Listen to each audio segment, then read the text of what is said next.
طبعا معروفه، نروح المطار نقف في الطابور، تستخدم التليفون، تخش الطياره والبطاريه 12%، ما تعرفش تعمل ايه، تنام تصحى رقبتك متكسره.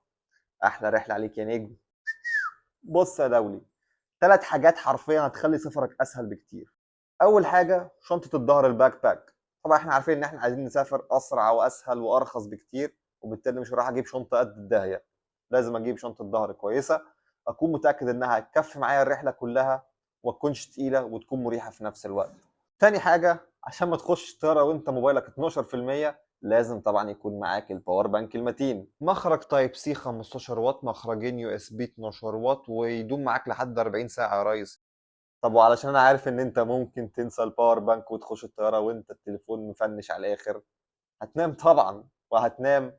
تحتاج طبعا المخده المتينه عشان ما تصحاش رقبتك متدغدغه وسفريتك مقريفه على الاخر. العظيم ان هو جاي معاها سدادة الودن ونضاره العين، فراح عليك البيف والتشيكن. حطيت لكم لينكات الحاجات دي في الديسكربشن عشان لو حبيتوا تبص عليها. وانت قول لي ايه اكتر حاجه انت ما بتستغناش عنها في السفر بتاعك. سلام.